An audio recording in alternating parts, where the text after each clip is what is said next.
Shalom, kembali lagi bersama saya Yohanes Telayan. Sekarang lagi viral di berbagai media bahwa lagi perang antara Israel dan Palestina.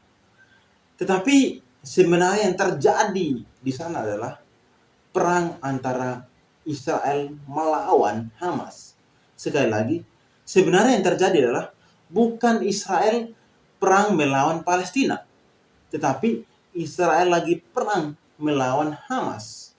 Sekali lagi, Israel perang melawan Hamas.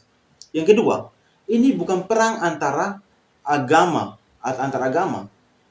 tapi ini adalah salah satu konflik yang sudah berkelanjutan sehingga terjadi perang. Bukan soal agama, karena kalau kita tahu bahwa di Palestina sendiri itu ada agama Islam, ada agama Kristen, ada agama Yahudi di sana.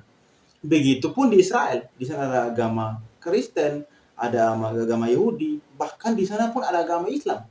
Jadi konflik yang terjadi pun bukan antar agama. Mari kita mendengarkan penjelasan dari Ibu Poni Bakrei. Dia adalah pengamat militer dari Indonesia. Mari kita mendengarkan cuplikan video dari Ibu Poni. Sambung dengan pengamat militer dan pertahanan keamanan, ada Dr. Koni Rahakundini Bakri yang saya biasa sapa Bu Koni. Kita sapa juga terlebih dahulu di sambungan Zoom. Bu Koni, selamat datang, selamat bergabung. Apa kabar Bu Koni? Kabar baik, terima kasih banyak. Sehat-sehat. Ya, saya juga terima kasih sekali Bu Koni menyempatkan waktunya untuk kemudian bisa berbincang bersama saya. Sudah pasti ini di tengah kesibukan yang biasa. Baik Bu, kita hari ini akan fokus membahas terkait bagaimana konflik Israel dan juga Hamas. Ini masih konflik Israel dan juga Hamas yang sejak Sabtu kemarin Hamas melakukan serangan ke Israel, kemudian sampai saat ini masih terus berjalan. Saya ingin sekali diberikan paparan mungkin untuk lebih jelasnya Bu Koni terkait apa yang sebenarnya terjadi di balik ini semua begitu. Kiranya mungkin publik juga bisa tahu yang sebenar-benarnya terjadi di balik konflik yang saat ini masih terus jadi tanda tanya begitu Bu Koni. Pertama yang saya sangat apresiasi tadi saat pembukaan nih Tribun ini beda sendiri, menyatakan ini Hamas dan Israel itu yang paling betul. Jadi terima kasih untuk bilang begitu, karena ini bukan belum Palestina dan Israel, tapi masih Hamas versus Israel. Oke, saya coba ini aja ya. Itu boleh diaktifkan nggak ya? Aku boleh share screen nggak? Bisa. Ya. Okay. Jadi bisa cerita dan biar emosi rakyat kita tuh agak kita bicara kemanusiaan tapi agak tenang dulu dan mengerti tuh masalahnya. Jadi aku boleh cerita sedikit ya. Ini aku soalnya udah siapin khusus buat di sini sebenarnya gitu. Jadi aku tuh bicara tentang bagaimana kejutan Hamas ini akan membawa turbulensi geopolitik yang akan lumayan besar gitu ya. Tapi sebelum kita bicara lebih langsung, kita lihat dulu siapa sih Hamas ini gitu kan. Serangan Sabtu kemarin itu betul-betul membuat namanya tiba-tiba melambung gitu kan. Kita mesti tahu dia adalah perlawanan Islam yang udah di Gaza tuh sejak tahun 2007 gitu kan, atau baru di Gaza aktif tuh sejak 2007, dan dia tuh bukan satu-satunya faksi besar di Palestina. Kita harus tahu bahwa selain Hamas gitu kan, ada namanya Fatah gitu. Dan Hamas ini memang secara politik menariknya dia tuh menguasai jalur Gaza yang sekarang sedang ramai itu, yang luasnya sekitar 360 km dan orangnya sejumlah 2,3. Di lain sisi itu ada yang namanya Fatah. Siapa Fatah gitu? Ingat Yasser Arafat kan? Nah, Yasser Arafat itu adalah pendiri Fatah yang kemudian dia aktif sekali melakukan serangan intensif terhadap Israel di era tahun 80-an. Ya kan? Kemudian bagaimana dia itu berbasis di Suriah, dan bagaimana ada perang di tahun 63 dia mengembangkan struktur organisasi juga, dan Desember 64 dia melakukan operasi militer lumayan mengejutkan karena dia berhasil meledakkan instalasi pompa air Israel. Nah, waktu itu dia 68 ya, Fatah itu berpusat di Yordania. Nah, karena dia berpusat di Yordania itu diserang, ada desa namanya Karameh, ya kan? Dan itu warga Israel juga itu tewas. Akhir 60-an dia itu jadi organisasi yang hebat sekali karena dia menjadi organisasi terbesar dan besar, kemudian dia betul-betul mengambil efektivitas PLO lah gitu.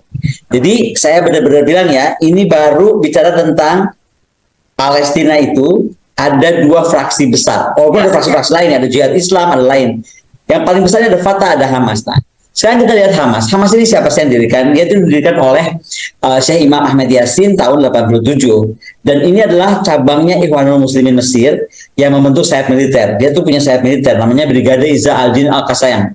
Dan dia melakukan perjuangan bersenjata melawan Israel itu memang udah niat banget gitu. Karena apa? Dia secara prinsip nggak mau ngakuin negara Israel. Dia beda dengan Fatah. Fatah, ya kan, itu masih mengakui Israel dan melakukan perjanjian Oslo di tahun 67-an. Nah, Hamas nggak suka itu. Hamas prinsipnya pokoknya dia nggak mau dan dia tidak mau mengakui Israel gitu. Hamas sendiri, kita mesti paham, itu dicap dia sebagai teroris. Baik oleh Israel, baik oleh Amerika, baik oleh Uni Eropa, oleh Kanada, oleh Mesir, dan oleh tetangga kita terdekat di Asia Pasifik, Jepang. Nah, tapi menariknya Hamas ini juga, dia adalah punya aliansi regional, ya kan, ada Iran, Suriah, Hizbullah di Lebanon, gitu kan, dan juga bagaimana Hamas ini punya partner sebenarnya, namanya Jihad Islam. Tetapi kembali ya, ini kan dari era Ottoman dulu, makanya raja-raja Ottoman tuh tidak pernah mau membagi garis di sana. Tribes-nya itu terlalu banyak. Nah, di era ini dia punya sahabat si Jihad Islam, tapi sama juga dia pernah berantem karena dia nggak setuju juga Jihad Islam ketika melakukan serangan ke Israel. Jadi it's not an easy things to understand gitu di sana itu. Nah, kembali ini ada ideologi yang berbeda. Hamas ini partai politiknya dia ideologinya tuh Islam banget ya. Sementara Fatah dia lebih pada nasionalis sekuler.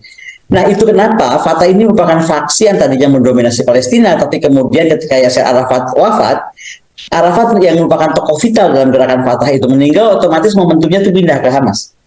Makanya 2006 Hamas kemudian memenangkan parlemen dan kemudian Ismail Haniyeh menjadi Perdana Menteri Palestina, gitu loh. Jadi baru pemain baru di tahun 2006. Oke. Nah, tapi konflik ini kita bicara dulu ya. Karena hari Sabtu ini apa sih gejalanya? Ini aku agak besarkan sedikit bisa akan terlihat. Jadi ini tuh menarik. Sebenarnya waktu Netanyahu terpilih lagi 2022 itu udah ada para pengamat, pemikir, analis. Saya kan ada di ANSS ya, walaupun tidak selalu aktif tiap saat seperti saya ke Valdai. Tapi kita tuh udah lihat ada gejala gitu. Kenapa? Karena Netanyahu itu memilih orang-orang atau kabinet dengan orang-orang cukup ekstrim terhadap sikap ataupun terhadap pendirian terkait Palestina. Misalnya saja dia tuh pada saat ulang tahun Hamas yang ke-35 kalau nggak salah ya, itu pemimpin udah bilang ini kayaknya bakal konflik nih kita. Jadi itu sudah di sounding gitu akhir-akhir 2002 gitu. Nah, kenapa lagi kemudian tadi yang dipilih adalah bagaimana beberapa nama yang tadi sikapnya itu sangat keras terhadap baik Gaza, orang-orang penduduk di Gaza, ya kan? Kalau nggak salah menteri keamanannya juga adalah orang yang kontroversial, yang ucapannya itu membuat banyak orang marah. Nah, jadi bagaimana dengan pertempuran aktif ini? Kemudian kita tuh sebenarnya sekarang nggak bisa tahu pasti apa. Tapi tadi saya cerita dulu latar belakang. Jadi memang kabinet Netanyahu 2022 itu udah membuat banyak kejutan gitu loh. Banyak membuat orang tidak nyaman. Nah, tapi buat saya, apapun yang terjadi kemarin itu harusnya membuat kita bertanya ya, Israel kenapa tiba-tiba kedodoran? Dan roketnya ini bukan main-main loh, roket itu bisa menembus tembok ini kemudian bolong, dimasukin para layang, semua motor-motor, kemudian juga alat-alat lain untuk menyerang komunitas Israel, dan itu lumayan ya, 20 komunitas. Jadi itu menurut aku serangan yang cukup mengejutkan. Malah ada satu tentara IDF yang bilang ini adalah Yom Kippur 2023. Menarik kan? Jadi dianggap Yom Kippur edisi terbaru. Kita ingat kan Milhemet Yom HaKippurim itu atau Yom Kippur itu terjadi tahun 73 dan itu ketika koalisi negara Arab dipimpin Suriah itu melawan Israel. Waktu itu intinya adalah bagaimana ributkan soal terusan Suez. Oke. Amerika Serikat, Uni Soviet, ya itu terlibat di situ. Masing-masing tuh berseteru juga di situ dan menyebabkan konfrontasi dua negara ini. Saya sengaja bawa kasus ini ke Yom Kippur tahun 73. Kenapa? Karena yang saya beri kuning ini bisa aja ada proksi juga menurut saya dari Rusia yang sedang marah juga terhadap Amerika. Ini bisa satu hal ya. Ini dari segala macam. Nah, tapi kembali kalau internal konflik dalam kabinet Israel sendiri gitu kan, ada 3 partai ekstrem nih yang ada di Israel hari ini dari 2022 kemarin. Satu yang punya pandangannya rasis. Partai kedua pandangannya supremasi Yahudi. Pandangan yang ketiga anti Arab, pokoknya dia tuh punya apa ya, homofobik ya, pokoknya penolakan atau kebencian kepada kelompok Arab, gitu aja kira-kira gitu lah. Si Smotrich ini, Smotrich salah satu menteri ini menegaskan, malah dia ngomong begini, nggak ada tuh namanya orang Palestina, katanya. Nggak ada namanya, nggak kenal dia apa namanya rakyat Palestina. Nah, kata-kata kayak gini nih yang bikin akhirnya kabinet ini bergejolak gitu. Jadi kita mesti ngerti dulu ada apa di Israelnya ya. Nah, kemudian kita melihat dari apa sekarang? Kenapa teknologi Israel seolah-olah kalah gitu kan? Karena Israel ini kan sebenarnya kan sistem pertahanan udaranya keren banget, ya kan? Iron Dome-nya, David Sling-nya, Aerosystem-nya, kemudian perbatasan itu dilengkapi dengan aerostat yang nggak main-main, observasinya, deteksi sistemnya, AI-nya, robot tak berawak, semua tuh oke banget di perbatasan. Oke? Tapi kenapa sebagian sistem tersebut tiba-tiba nggak berfungsi? Bisa ditembus gitu, ya kan? Di tingkat taktis, menurut saya Hamas itu berhasil membuka sistem pemantauan pada tahap awal. Padahal ini kan yang paling penting. Garis terdepan perbatasan itu adalah paling penting. Jadi pertanyaan ini sekarang gagal manusianya atau gagal sistemnya atau gagal intelijennya gitu kan? Nah, menurut saya kegagalan ini terjadi karena ada kecenderungan terlalu tergantung pada teknologi. Jadi seolah-olah human intelligence itu dianggap nggak terlalu penting karena semua rely on technology. Sehingga Bilal Saab misalnya dia bilang ya, dia itu dari Middle East Institute, ketergantungan pada teknologi yang berlebihan ini ada kelemahannya. Ini buat kita ada pelajaran nih, kenapa saya kutip ini ya, buat Indonesia juga belajar untuk procurement kita ke depan. Jadi di sini bukanlah masalah teknologi semata, karena masalah penting adalah bagaimana adalah manusianya sendiri ketika kita enteng lawan. Nah, apakah kemudian gara-gara beberapa peringatan tadi si kabinet sudah diingatkan 2002 ya kan, ada menteri-menteri yang bikin Rio dan lain-lain. Nah, menurut aku juga kita mesti lihat bahwa SDM itu jadi nilai penting bagaimanapun juga kecanggihan teknologi. Dan sekali lagi masalah yang lebih besar adalah bagaimana kegagalan analisa dan penilaian dari dari masyarakat Israel dan pemerintah Israel. Misalnya dianggapnya ketika Hamas itu telah mengambil kekuasaan, ya kan? Ya udah, dia sudah duduk di Gaza dengan manis, sudahlah dia cuma ngejar kekuasaan. Kira-kira itu ada anggapannya begitu. Padahal tidak. Itu ada sebuah yang sekarang kita saksikan sendiri, itu penilaian yang salah. Sebuah sikap, sebuah penilaian yang menurut saya salah karena terjadilah serangan ini. Karena kalau lihat dari operasi militer, dia sukses 3 hal. Secara rahasia, dia rahasianya bisa dijaga, orang ada yang tahu kapan. Pendadakannya sukses, kecepatan serangannya juga dahsyat. Jadi di kali ini kita mesti akui Hamas ini nggak main-main gitu kan. Nah, ada beberapa pemaknaan dari situ. Apakah Israel sedang lemah, sedang tidak siaga, atau tadi carried away gitu. Moga-moga udah kita canggih banget nih gitu kan.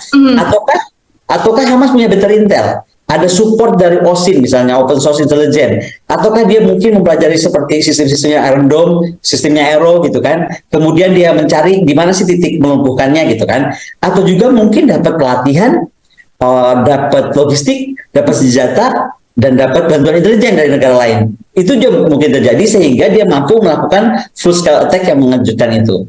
Tapi kalau saya bilang Iron Dome itu nggak failure ya, ini juga saya mesti luruskan karena seolah-olah Iron Dome-nya nggak laku gitu kan, atau nggak sukses banget lah. Berapa puluh tahun dia bisa teramankan oleh Iron Dome tadi. Jadi rudal Iron Dome bagaimanapun itu adalah efektif. Tapi tadi roket yang ditembakkan itu jumlahnya besar, cepat banget. Sementara Iron Dome ini butuh waktu yang juga cepat untuk ketika pasokan terlambat datang, misalnya karena kecepatan serangan, maka dia bisa detect tapi nggak bisa bereaksi gitu kan. Nah, makanya menurut saya Iron Dome-nya sih nggak ada masalah, tapi bagaimana ada tantangan-tantangan ke depan kalau kita mau pakai ini, karena saya pernah mengusulkan ini di IKN.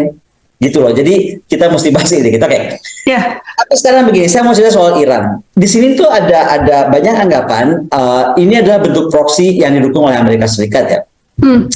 Bagaimana Hamas didukung oleh Iran, pihak pendukung dan yang didukung sama-sama memiliki akar permusuhan yang pada awalnya memang sudah terjadilah. Menteri Pertahanan Israel misalnya Yoav Galan itu sudah mengirimkan Iran 1 juta per tahun ke Hamas. Sudah mendeteksi ternyata Iran tuh udah banyak banget dikirim ke Hamas, 5 juta per tahun ke Hizbullah, kemudian puluhan juta ke Jihad Islam. Jadi dari Menhan Israel sendiri sudah melihat ada indikator itu. Kemudian bagaimana teknologi dukungan logistik Iran memproduksi senjata-senjata lokal. Bagaimana juga bahwa Iran menggagalkan normalisasi Arab Saudi, itu disebut-sebut ya. Bagaimana Iran kemudian beginilah, beganalah gitu. Tapi kalau menurut saya ini kayaknya enggak deh gitu. Menurut saya, sekali lagi bisa aja saya salah. Menurut saya Iran tahu kok bahwa gabungan Iran Arab tuh sebenarnya sudah mampu melakukan counter embargo. Jadi ngapain sih dia harus otak-atik lagi Israel? Menurut saya. Tapi kita lihat ya bahwa Iran tuh bisa juga dilihat dari gini, apakah Iran support Hamas ini juga sebagai exit door dari NATO menantang Rusia, gitu kan? Nah, karena jika ya kalau memang Iran support Hamas, maka ini untuk memberikan pelajaran pada Amerika, denger ya, gue ini bisa bikin Israel tetap pusing gitu. Kira-kira kan dan Iran sekarang dekat banget sama Rusia, oke? Nah, bagaimana pada titik tertentu Amerika ini akan repot karena kenapa? Di Yom Kippur 73, ya kan? Setengah Stockton anti-tank milik NATO itu dikirim ke sana. Sekarang bagaimana perang ini coba? Makanya akan beda banget. Itu harus ke Ukraine, harus juga ke Israel. Jadi ini akan kebayang NATO itu akan kelabakan dan juga Amerika. Nah, masalahnya adalah sekarang menurut saya penyelesaian isu ini tidak mudah. Karena semua itu bermula dari Washington. Ya kan? Dengan penolakan akan pembicaraan damai oleh Presiden Obama misalnya 2019. Nah, Amerika ini kan begini isunya. Dia menuntut masalah nuklir. Iran. Sementara Iran, dia bilang ini argumentasi dia, gue kan non proliferasi, ya kan? Aku boleh aja dong ngembangin untuk apa? Untuk proses uranium, untuk energi, untuk apa? Sama kayak semua negara lain boleh, gitu kan? Nah, jadi ini ada nggak ketemu di sini dan itu menurut aku perlu attitude dari pemimpin dari Amerika Serikat. Makanya saya berharap sih Trump 2024 naik deh. Jadi kayaknya akan lebih aman nih Israel dan Palestina isu nih. Nah, tapi saya harus bilang isu ini nggak mudah ya. Karena masyarakat Indonesia ini kalau Israel sama Palestina langsung darah tinggi semua. Diterangin Hamas, marah dibilang saya belain Hamas. Saya cuma bilang, dari 1000 tahun sebelum Masehi, ini tuh daerah yang didominasi oleh Yahudi, udah. Ya kan? Lalu kemudian adopsi agama Kristen Kaisar Romawi abad 4 dan bagaimana kemudian mayoritas Kristen Yunani Romawi bertahan sampai abad 7, 3 abad, ya kan? Lalu bagaimana kemudian periode tentara salib itu 1019 sampai 1291. Itu coba berapa abad? Hampir 2 abad kan? Dan itu adalah pecahnya ya Kristen dan Islam. Nah, sejak abad 13 bagian besar muslim itu adalah bagian dari Sultan Mamluk. Tapi sebagai 1516 ya kan, itu merupakan bagian dari Ottoman. Ini yang tadi saya ingatkan, Sultan Ottoman itu nggak pernah mau membagi di sana karena masalah tribes yang sangat kusut, gitu kan? Jadi nggak ada tuh di garis tarik sama Ottoman, nggak pernah. Yang tiba-tiba ngaco ini adalah Inggris ketika Inggris masuk di 1917, 1818 dengan Perancis. Dua letkol atau kolonel itu si Skype itu dan Pico itu kan ngobrol tarik garis deh, sana Palestina, sini Israel kan gitu kira-kira kan. Nah, disitulah masalahnya. Makanya menurut saya kalau ngeributin Palestina sama Israel jangan dulu ributin agama, jauh banget kalau agama mah. Ributin dulu nih siapa sumbernya. Menurut aku ya 1917, 1918 suruh tuh si Perancis sama Inggris duduk kalau Indonesia mau jadi juru damai. Jadi jangan ngomong sama Israel, jangan ngomong sama Palestina, jangan ngomong sama Hamas, jangan ngomong sama Netanyahu. Kalau aku nih ngomong sama Inggris sama Perancis ini nggak akan pernah selesai because you are the one who make the line gitu loh, iya kan? Nah, lagi juga ada masalah si nasionalis Arab ini merasa apapun yang bekas Ottoman berarti gue gitu. Itu juga ada isu itu tuh di abad-abad 1917 itu. Nah, kita juga lihat ya, kita mesti lihat kan, ini kan nggak beda jauh juga kita percaya kitab suci. Mereka juga berhak percaya kitab suci dia gitu loh. Nah, dari faktor kitab suci, dia tuh dari Talmud, yaitu kitab para nabi itu sudah dinyatakan dengan tegas bahwa Yerusalem merupakan milik Israel sejak lebih 3.000 tahun. Ini tertulis di Talmud nih. Jadi kalau kita bicara archive, this is their archive gitu. Nah, Yerusalem itu adalah pusat pemerintahan Israel di bawah kepemimpinan Daud. Dan jadi tertulis dalam kitab Raja-Raja itu ada ayatnya ya, saya nggak usah bacain. Tapi bagaimana kemudian Daud itu memerintah 40 tahun, kemudian dari Daud turun ke anaknya Sulaiman 40 tahun, dan dari situ ke cucunya. Si siapa namanya? Namanya susah banget, Rahabaim, ya kan? Itu 17 tahun. Ya di total aja itu baru mereka gitu. Jadi menurut aku jangan ngeributin sekarang darah berdarah di Palestina, darah berdarah di Gaza, darah berdarah di Israel. No, ini udah darah berdarah lebih berdarah lagi gitu. Nah, kedua, ada pandangan yang saya terima dari Ustadz Arifin Yahya ya di 2021. Jadi menurut saya ini Ustadz menarik nih. Saya belum kenal orangnya tapi dia pernah kirim WA. Menurut dia selama periode kepemimpinan Nabi Muhammad, Nabi Muhammad itu nggak pernah ganggu Yerusalem. Nggak pernah. Di Al-Quran pun nggak ada surat yang memerintahkan kita harus ambil alih Yerusalem. Menurut beliau, saya bukan ahli Quran. Bagaimana kemudian kitab Yahudi dan Nasrani berkali-kali disebut Yerusalem itu tanah Israel, itu adalah tanah yang diberikan Allah, tanah yang dijanjikan Tuhan gitu kan. Dan ingin membuktikan Islam itu damai, maka kita hentikanlah usaha untuk berebut kiblat agama ini. Menurut beliau ya. Dan Nabi Muhammad nggak pernah melakukannya. Dan selama ribuan tahun umat Islam juga menurutnya sudah salah kaprah tentang Yerusalem. Menurutnya bangsa Indonesia ini tercekoki ya, doktrin bahwa Palestina adalah perjuangan Islam. Bukan. Palestina itu perjuangan bangsa-bangsa Arab dengan tribes-tribesnya yang tadi. Yang tadi saya contohkan, yang terakhir aja Hamas masih berantem kok sama jihad temennya sendiri. Masih berantem kok sama Fatah, yang sama-sama satu kabinet. Kira-kira kan begitu ya. Nah, jadi liar kalau mau diambil. Nah, jadi saya sekarang lihat apa sih yang kita mesti baca ke depan. Apa yang akan diambil langkah oleh Israel? Saya rasa Israel itu akan terus melancarkan serangan dan dia ini mungkin memperluas serangannya. Karena dalam konteks perang dan doktrin perang Israel, dia udah ngerasa dia perang jajah Yunani, Romawi, you name it lah. Perang ini, perang itu, Israel dia ngerasa dia selalu menang.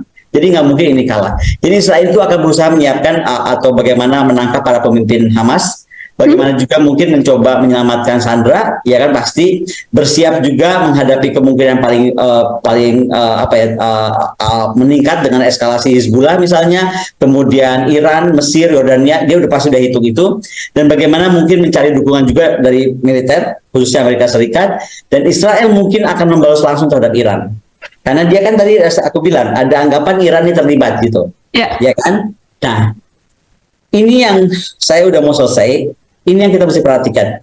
Indikator menimpakan kesalahan kepada Iran ini kayaknya nih bertujuan untuk mengalihkan perhatian dari peran buruk kabinet tadi. Jadi kayaknya menurut aku nih Netanyahu ini salah pilih kabinet yang ada 3 orang aktor ini yang bikin orang-orang sana di perbatasan makin marah gitu di Gaza. Nah, kegagalan Netanyahu membentuk kabinet yang lebih damai tanda kutip ya. Kemudian kegagalan militer dan intelijen ini kan pasti membuat masyarakat Israel pecah. Nah, untuk menyatukan itu dia mesti punya common enemy-nya Iran, gitu loh.